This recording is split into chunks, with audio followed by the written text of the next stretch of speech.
What's up, everybody? Welcome back to Beyond the Grave Media. This is Josh here. Of course, checking in on you out there in YouTube land. YouTube, we have a lot to talk about. We have a lot to catch up on. A lot of things have happened. It's after Christmas. It's after the holidays. Happy holidays to everybody out there. If you're like me, and maybe you're not, maybe you're one of those people that can leave their Christmas lights and everything up until the end of January. I hate those kind of people. 12 days of Christmas, no, it ends at Christmas for me. So I don't know, but I have a holiday hangover is kind of where I want to start tonight. But you guys look great out there. Whatever you did over the holiday season, whatever gifts you got, I hope they were great. You guys look wonderful. Okay, you're really taking care of yourselves and I'm proud of you. First and foremost, I have finally watched a movie that kind of restored my horror heart, if you will, because I am burnt the hell out on holiday music, on holiday movies, on even holiday like ad bumps that you get on HBO Max or Prime Video or whatever, or in the middle of a football game. And it's like, I just can't handle Christmas trees, lights, none of that. I was Mr. Christmas for a whole month. He's dead. It's over. I literally yesterday, before we get into this movie review, let me just share some things. I was over Christmas the day after Christmas because I had to go into work, and like the day after Christmas is, for whatever reason, one of the most depressing days of the year. Like the family's leaving, all the leftovers are put away, all that work, you're just burnt. You're just exhausted, and that's kind of where I was this Christmas, and so I wanted the tree down then. Luckily, my adoring wife took the tree down on Saturday. After watching some football yesterday, I went out on the roof, on the ladder, and I took down every Christmas light. I wrapped them correctly. Then I took all the damn totes and I put them up above me here in the attic. I put everything away. So it's no longer Christmas in my house. I think the holidays end around Christmas. I mean, New Year's is cool and all for football and new beginnings and all those things, but I'm just over it. Okay. Luckily for me, there was a couple of good horror movies that I got to watch on the break, and one of them is Together. First of all, I'm going to kind of redesign some stuff out here. I think I'm going to build some shelves. It's hard. Let me know what you think. So many YouTubers out there that love physical media. It's like they surround themselves with their physical media, which is totally cool.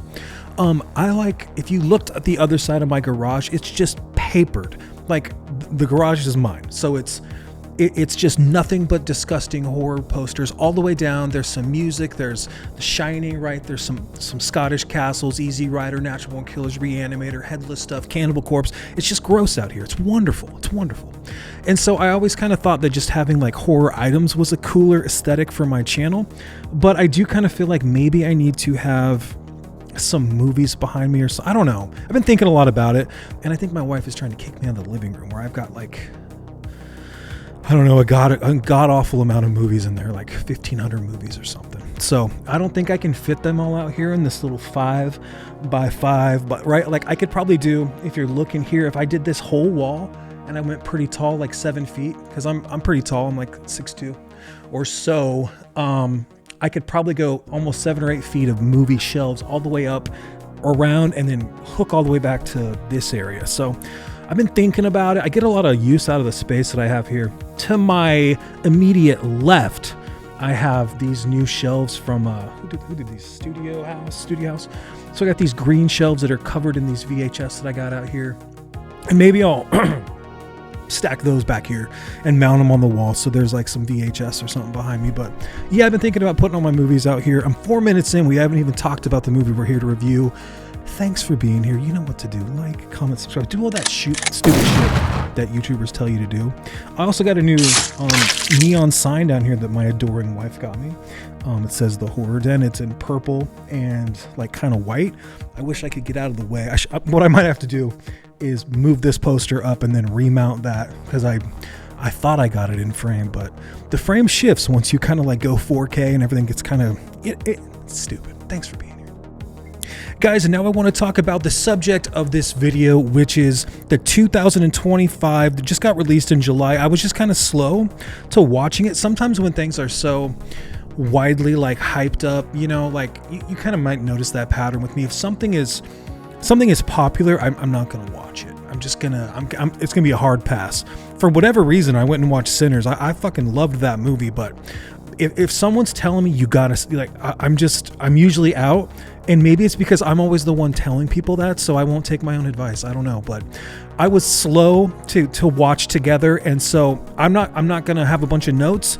I'm not gonna give you a whole ton of, of like, I'm just gonna go off the cuff because I rented this movie and I've watched it twice, 2 nights in a row, which could tell you something that I might have really, really, really enjoyed the hell out of this movie. Together, listen, it's got a 9% on the old Rotten Tomato meter, which people can say it's AI or whatever. That's pretty decent. I'm not sure how people reviewed it, but I feel like it was fairly positive. And it did have a lot of buzz, and a lot of people were definitely hyping it up. I think the coolest thing about Together is the story. And if you're not aware of the story, it follows the real life couple Dave Franco and Allison Brie, I believe. And they are this couple that are they're having problems. They're like a lot of couples you see. A lot of this hits really, really good on the nose as far as these are problems that everybody has in relationships. Now, a lot of their problems are pretty exaggerated because Dave Franco's character, he's lost his parents at some point. He's going to move. He's not able to drive. He's going to move. I want to say it's maybe Seattle because it looks like they had Washington plates, and they're going to go ahead and move out to this countryside, right? And Allison Brie is kind of, from what we know, the breadwinner. She's a teacher. Dave's character, this is going to be spoiler free for the most part. Dave's character is a musician, and I totally relate to all that, kind of starving artist, and she kind of holds the house together. And that's cool until you can't actually, for one, satisfy her needs by either being the man of the house, other natural ways, right? You just don't have your shit together. And that's kind of what makes Together so awesome. Is it's this weird kind of dichotomy, this kind of like a juxtaposition of what you could have if you stayed in a relationship compared to what would happen if you decided to split and you're no longer together, and how hard you would fight to keep that relationship. I thought that element was fascinating. I picked up on that like a lot of people did. It's pretty on the nose, like I said. But what's cool about this movie is, for one, it's going to remind you of other films. Just off the top of my head, I thought about The Thing, John Carpenter's masterpiece. I thought about The Ruins. I thought about a couple of other kind of culty type of movies. If I describe them much more, it'll just give it away. But there's something that they discover when they move that is affecting the local wildlife. It affects the whole region basically. And there's people in on it, and that's kind of where I'm going to leave this film as far as like all of the plot line, right? I just fucking love this movie. I don't want to spoil it, but when they decide to get out into this home and they start kind of living their life, you get some of this backstory about things that have happened to Tim, Dave Franco's character, that has some of the best horror jump scares of the year. No matter what, it has this shot where they're laying in bed. Okay, I'm gonna try to describe it to you. They're trying to go to sleep, and it feels kind of like a sleep paralysis scene. And he feels like his wife is talking to him. He's not sure. He's kind of like drifting off, and they pan to this stuff in this. It was so well done, the shot that they do. And when you hear the backstory, it was David Lynchian good, in my opinion. Okay. Now, what ends up happening is they decide to go and kind of explore this house and the local wildlife, and they kind of live in the middle of nowhere. The teacher kind of meets some friends. They're kind of telling them, hey, yeah, there's these wonderful trails, right? We're gonna go check it out.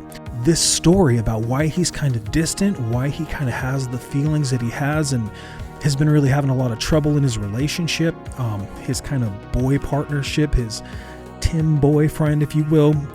The story that he tells reminds me of the story from Mulholland Drive, where the guy's talking about the homeless woman, and then it goes through and it kind of describes that whole story, and then you get to see Lynch show you that scene.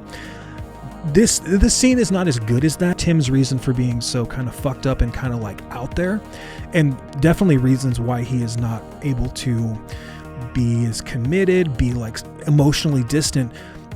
That story that he tells about what happened with his kind of upbringing and things that were there, especially the smells, was so distinctive. Like, I sat up in bed and I rewound it twice. And so when I went and I watched this again last night, I was locked the fuck in, man. I was like, okay, I got to pay attention to the other clues at the beginning of this movie that's giving away things that have to do with smell, with light, with wildlife. And I just thought that scene was incredible, man. I should have said Cronenberg earlier. There's definitely a ton of David Cronenberg in this film. especially like later Cronenberg, which is kind of cool. Hard scenes to watch, some things that are just kind of like perverse, that are like, oh my God, this is going to happen. And you're going to be like, you're going to cringe. You're going to try to get out of the way of some pain that's coming your way as the audience member. And I thought that was pretty fascinating and pretty damn incredible. I thought the film as a whole was just like 2 clicks off from being a perfect fucking film. Really, really intriguing story, really kind of original in its own way, I guess. And it just fumbles the ending just a little bit, because you kind of know what's going to happen, but you have such a strong first and middle half of this film that by the time you get to the ending, for me, I was just kind of like, it's going to be predictable. I'm going to know what's going to happen. And I feel like, God, they almost fucking landed it. Not quite. Not fucking quite. If you're like me and you've been avoiding this film, or you're going to get around to it, now's a good time. It's the holiday break for a lot of people. Put this thing on. You can usually watch it for, I don't know, $5 or something, dude. So I watched it 2 nights in a row, and I want to make my wife watch it because like it's so relatable, right? That kind of push and pull, and kind of like even gender roles in a way, stereotypes of the home. It's their chemistry, Dave Franco and Allison, like it obviously, because they're married, like they just knocked it out of the park. Yeah, I can't recommend Together enough, man. Absolutely loved it. I love you guys. I'm working kind of half days this week, so I'm going to try to come at you with some new content. I'll do another VHS review. We're going to try to do maybe even a live stream. We'll see what happens, but thanks for hanging with me.